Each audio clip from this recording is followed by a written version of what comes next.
Chapter 9. Vince drew his broom across the floor and then bent down to collect the small pile of hair into a pan. It was a warm day, and a gentle breeze blew through Sam Smoot's barber shop, rustling the pages of a newspaper that a man examined while Sam cut his hair. Turning over a page, he let out a long whistle. "The price of bread has risen 3 cents. Can you believe it?" "Really?" Sam asked in his high, nasally voice. "Wow, if it keeps rising like this, I bet it'll be up to 25 cents by next year. Per loaf, that would be... Sam trailed off deep in thought as he counted on his fingers. "That would be like 25 cents a loaf?" Vince asked, raising an eyebrow. "Oh, why, yes, it would," exclaimed Sam, nodding. "Complete robbery, if you ask me." Vince chuckled. Sam may not have been the world's brightest barber, but he was a good person through and through. Standing at 5 feet 11 inches, Sam was so skinny he could have hid him behind a broom handle if it was long enough. His hair was always combed neatly to the left, and his mustache waxed so smooth that it stuck out straight on either side of his nose like wire. Every morning he came into work at exactly 7:53, and every morning he wore the same brown pants and vest. He worked hard and talked very little. That is, unless you got him talking about Miss Margaret Cassidy or darts, in which case he'd talk your ear off, though without ever making eye contact. For 5 years running, he had won the Darts at the Docks Championship, his 5 prize boards displayed proudly on the back wall of his shop. Nevertheless, despite Sam's peculiar mannerisms and quirky social disposition, everyone on the south side of the docks readily agreed he was the best barber in town. "So," Vince said casually, "I was, talking with Miss Margaret Cassidy last night." Sam looked up from his work, the excitement evident on his face. Oh, the Miss Margaret Cassidy?" "Yes, Sam," Vince laughed, "the only one in town." "Oh, the one that sings so nice? Oh, and teaches all the kids to sing so nice?" "The very woman. Can you guess what we talked about?" Sam hummed, going back to cutting the man's hair. "Did you talk about the weather, or the price of bread? Oh, she did not happen to mention me, did she?" "You know," Vince said slyly, "now that you bring it up, I think she did mention you, Sam." Oh my, well, geez. What did she say?" "Oh, you know, she talked about how you always seem to know all about the weather." "Yeah," Sam nodded. "And the price of bread." "Yes," Sam nodded again, grabbing a large piece of the man's hair to trim. "And about how she knows that your favorite pie is her pie." "Uh-huh," Sam said, pulling his scissors from his belt. "And about how she's coming over today to bring you some." Sam's eyes grew wide with fear, and he cut a large fistful of hair from the man's head. Looking down at the hair in his hand, Sam froze for a moment, then looked around frantically. Apparently deciding there was no better option, he quickly shoved the fistful of hair into his pocket. "Almost done, Sam?" his client asked casually, flipping to another page of the newspaper. Why, yes," stuttered Sam, who snipped rapidly for about a minute before saying, "There you are." "Thank you, Sam," said the man, flipping Sam a coin as he left. Pocketing the coin, Sam flinched as his fingers brushed the large lock of hair. Vince shook his head, snickering. From up the street, the sound of a voice could be heard, floating over the din and clamor of the crowd. Vince perked up his head and listened. Sure enough, as clear as day, the voice rang out, high and excited, rambling about pie filling. "Hey, Sam," said Vince, "I think that's Miss Cassidy I hear coming now." Sam made a yip that sounded like a wounded dog, the color draining from his face. "Yikes! Tell her I'm walking my broom. Yes, my broom." And with that, Sam took off at a sprint, swan diving behind a short counter not a second too soon. Holding 3 bags over one arm and a pie in the other, Margaret Cassidy came bustling into the shop, her blinding yellow dress lighting up the room like a small sun. Her eyes passed over the room and fell on Vince. "Hello there, Vince," she exclaimed. "Is that old Sam Smoot around? I baked his favorite kind of pie." Vince moaned, the smell making his stomach growl. "What kind of pie, Miss Cassidy?" "Why, my pie, of course," Margaret piped, sounding slightly disgruntled. "What other kind of pie would I bake?" "Well," Vince replied, thinking fast, "Sam said to tell you that he's not behind the counter, but that he's out walking his broom." An audible groan could be heard from behind the counter. Margaret's face stretched into an enormous smile, a mischievous glimmer sparkling in her green eyes. Do I ever like a man who knows how to walk a broom? Here, I'll just leave this pie here on the counter for when he gets back. Maybe it's a good thing he was out walking his broom today. Why, if he had been here, I would have turned that old Sam Smoot into Sam Smooch. Well, I'll be seeing you, Vince." Depositing the pie on the counter, Margaret bustled from the shop and up the street. Sam's fingers appeared over the counter, then he poked his head up slowly to check the coast was clear.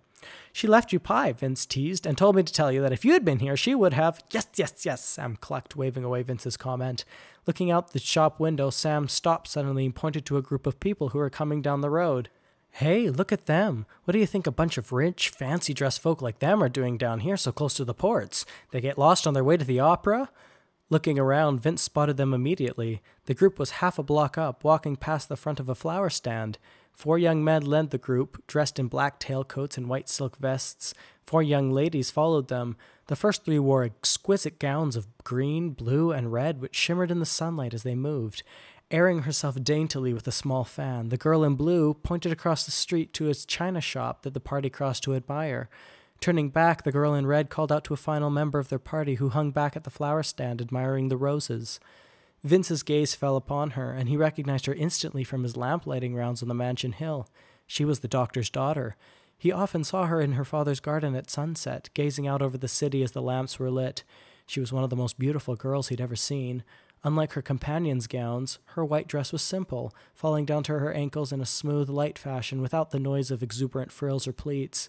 A pink sash wrapped around her slender waist, bound in a delicate bow at the back. Gently, she reached out and picked up a rose, closing her eyes and raising it to smell. As she opened her eyes, Vince caught his breath. Her eyes were the richest of blues and seemed to sparkle as she talked with the old woman who ran the flower stand. The old woman gently refused as the doctor's daughter tried to hand her back the rose, smiling and motioning for her to keep it. Curtsying, she accepted the gift and turned to catch up with her friends, her long blonde hair falling in golden curls down her back.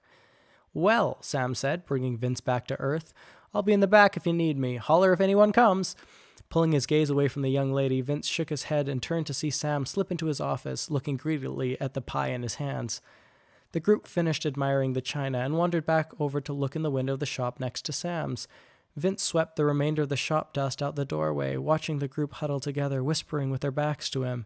Vince could not hear much of what they said, though he made out a strangely familiar voice laugh and whisper to the others, "Watch this." A second later, the group turned and walked past where Vince stood.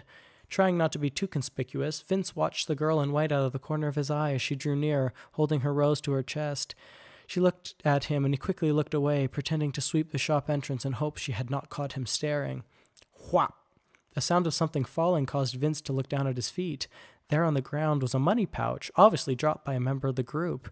"Hey," Vince called after them, stooping to pick up the fallen item. "I think one of you dropped this." The young man closest to him turned, and to his horror, Vince found himself face to face with Bartholomew, a wicked sneer plastered across his handsome face. "Officer!" Bartholomew hollered, seizing Vince by the wrist. An officer standing nearby, talking to a fisherman, turned around to survey the scene. "This thief was trying to pick my pockets," Bartholomew lied, pulling the pouch from Vince's hand and throwing him at the constable's feet. Vince landed hard on his arm and felt the hot trickle of blood under his sleeve. "Yes," one of Bartholomew's friends said. "It's true," said another. "We saw the whole thing," confirmed the last. Vince winced. "Officer, I never—" "Arrest this boy," Bartholomew cut in. "He nearly robbed me." The officer looked at Bartholomew skeptically, then turned to the 4 girls. "Ladies, is this true?" "Yes, sir," said the girl in green. "Sure did," shot the one in blue. "Tried to run, too," added the girl in red. "Wait, no, he—" began the doctor's daughter. All eyes turned to look at her. She stood trembling slightly. Fingering her rose, the girl looked at her friends, whose gazes bore down upon her. "He tried to rob Bartholomew, Bella," the girl in green said quickly, a hint of expectancy in her voice.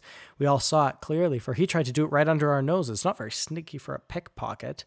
The doctor's daughter paused for a moment, clearly conflicted. I did not have a fair view of the incident," she relented finally, glancing at the ground. "I'm not certain what transpired. It happened too quickly. I'm sorry." Something in the way she said the last words gave Vince the feeling she was speaking directly to him. Her blue eyes darted to his for a second before she drew a deep breath and looked to the constable, a forced smile parting her smooth complexion. Still looking unconvinced, the officer hauled Vince to his feet. "All right, be on your way, gentlemen and ladies. I'll take care of this." The group chortled merrily as they continued down the road, the guys jostling each other back and forth. Her rose hung limply in her hand as the girl in white followed behind the group. Glancing briefly back at where Vince stood with the officer, her eyes met his, rueful and sad. For a second she paused as if to return, then bent down slowly, placing her rose gently on the path.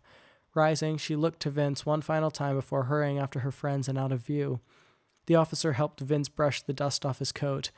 "Vince," he said in a wearied voice, "I don't believe you were meaning any harm nor doing any wrong. However, whatever you were doing, be more careful not to do it again next time. I don't want any trouble, you hear me?"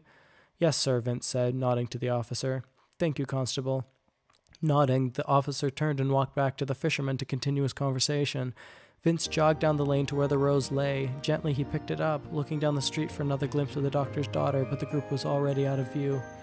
Returning to Sam's shop, Vince slid in and began dusting down the shelves of razors and cream, his mind still on the girl in white.